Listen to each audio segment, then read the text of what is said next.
Talk about a threat to democracy. He got 14 million votes and they threw him out of office. And you know what? I'll give you a little secret. He hates her. He can't stand her. Ukraine, have you made a decision on long-range weapons? Do you want to reconsider dropping out of the race? I'm back in. What made you want to come here today? Wahahaha. Folks, I like to believe that Joe Biden knows exactly what he is doing. He probably doesn't, but let the fantasy at least live on that in the final days of his administration, Dark Brandon is seeking his revenge by trying to sabotage Kamala Harris. Although, when you look at the timeline of today's events, it might not be all that far from the truth. We'll give you the story here in a second, but first, folks, let me say that if you enjoy our content, please do us a big favor by hitting that subscribe button down below. It is election year. Censorship is rampant on big tech as usual, and your subscription goes a long way in ensuring we can keep bringing you videos like this, and it also helps you stay informed on the news for free. So again, be sure to hit that red subscribe button down below. Okay, so what happened today? Let's dissect the timeline. So the ports strike, right? The longshoremen strike ended today. They reached an agreement where they're going to keep negotiating, but they're not going to be doing the strike anymore. And Joe Biden took the stage to do a press conference about it. There are two things notable about that, which is, first of all, Joe Biden never does press conferences. And so that's kind of strange enough in itself, but he decided to time his appearance at this press conference right as Kamala Harris was taking the stage at a very big event in Detroit, Michigan. So check this out. Kamala took the stage in Detroit at 2:04 p.m. Eastern time, which, by the way, a lot of the cable networks like CNN were planning on streaming it. And instead, Biden entered the briefing room at 2:06 p.m. Eastern time. What is going on here? Take a listen as CNN is about to explain it for themselves. I do have a note, and I'm curious what you think about this. We were actually about to go live to Vice President Kamala Harris, who's speaking right now in Detroit, Michigan, and apparently she's talking about this port strike ending.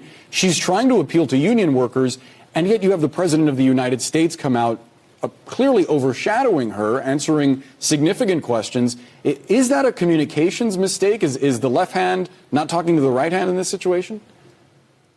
That's a very good point. And if they were coordinated, as you assume they would be, this would not have happened. Very, very interesting, right? Kamala was about to go and speak about this very issue, the port strike ending. And then right as she's speaking, Joe Biden takes the stage, steals the spotlight, steals the TV cameras to talk about it for himself. What is going on there? Well, first of all, there seems to be a likely indication. I'm not saying for sure, but it doesn't seem unreasonable to say this was intentional. Biden was just trying to take a jab or kind of have his little swan song in the final moment of his presidency, not caring about Kamala Harris, or it was outright sabotage. And I don't think that's crazy to say whatsoever, right? As Trump brought up at the debate, and is completely true, they don't really like each other behind the scenes. Talk about a threat to democracy.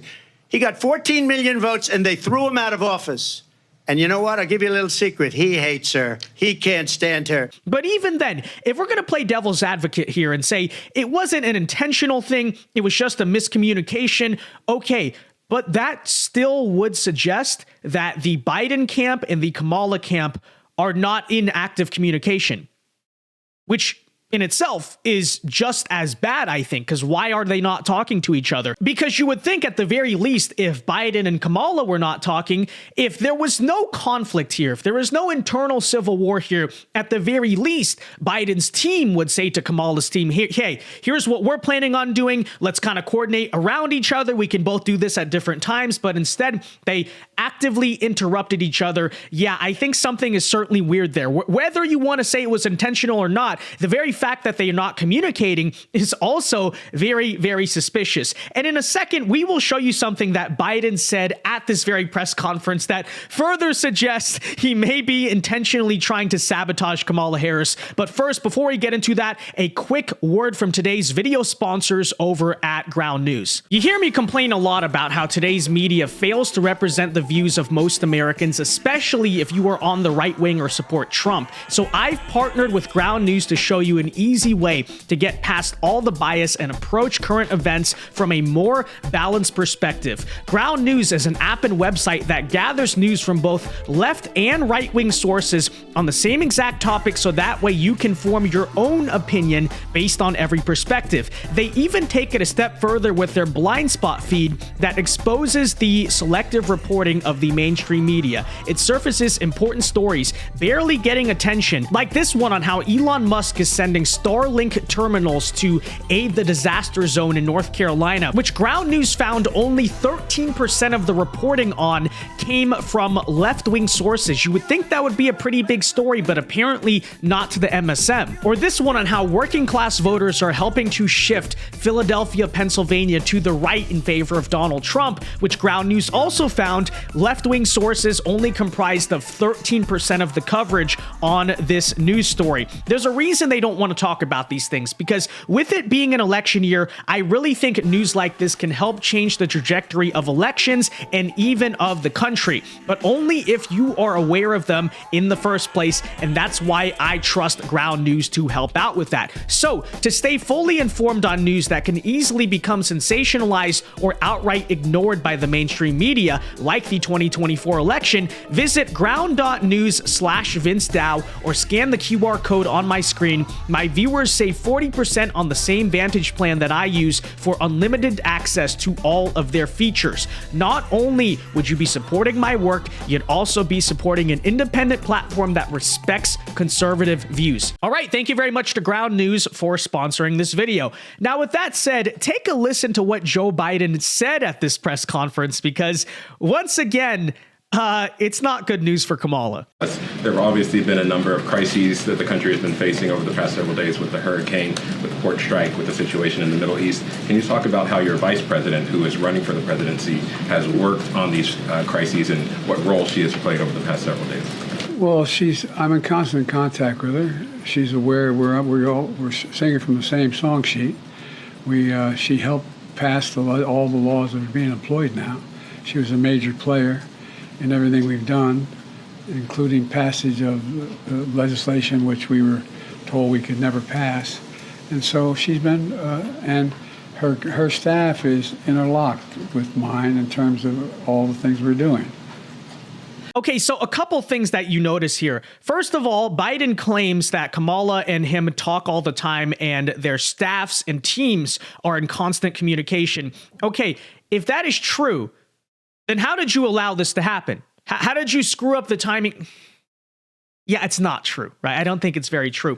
But secondly, Biden did something that he has done many times before, which is basically pin his entire political record on Kamala Harris. He went out and said, yeah, she was instrumental. She helped us pass all these laws and stuff. And, you know, you have Kamala Harris trying so hard to distance herself from Joe Biden. And meanwhile, Biden is out here saying, yeah, I mean, she did everything. And we're in constant communication, even though I'm out here purposely interrupting her press conference. It seems very suspicious. And folks, really quickly before we wrap up this video, I want to tell you that there is another scandal that is breaking out with this administration. Obviously, there's been a lot of drama already about Hurricane Helen and how the federal government's response has been pretty fumbled. And you have Mayorkas going out and saying that FEMA is out of money while Biden continues to send money to Ukraine, to Israel, to like every other foreign place in the world. But apparently when it comes to making sure Americans don't starve or flood to death, and we don't have the money to do that. But now apparently, not only is FEMA dropping the ball themselves, not only are they poor, but they are actively trying to stop Elon Musk from providing his own private assistance and Starlink to the areas in North Carolina. Check out what he said. He said, SpaceX engineers are trying to deliver Starlink terminals and supplies to devastated areas in North Carolina, and FEMA is both failing to help and will not let others help. This is unconscionable. And yet FEMA will not let Elon Musk people land to deliver critical supplies. He goes on, just received this note from a SpaceX engineer helping on the ground in North Carolina. FEMA is not merely failing to adequately help people in trouble, but is actively blocking citizens who try to help. Hey, Elon, update here on the site of Asheville, North Carolina. We have powered up 2 large operating bases for choppers, to deliver goods into hands. We have deployed 300 plus Starlinks, and the outpour is it has saved many lives. The big issue is FEMA is actively blocking shipments and seizing goods and services locally and locking them away to state that they are their own. It is very real and scary how they have taken control to stop people from helping. We are blocked now on the shipments of new Starlinks coming in until we can get an escort from the fire department, but that may not be enough. And it gets even worse because FEMA whistleblowers today sent a letter to Congress, and they've come forward alleging that the agency misappropriated funds in the wake of Helene. They withheld pre-disaster aid, and first responders and service members have been waiting in hotels without deployment orders. Folks, once again, this is so ridiculous. It seems like it must be intentional. It's one thing for the federal government to be incompetent. It's one thing for FEMA to say, oh, we don't know what we're doing. We don't have the money, whatever. Okay, it's nonsense, but whatever. But then on top of that, when Elon Musk tries to provide Starlink to the people who literally have no communications out in North Carolina, FEMA is blocking the roads.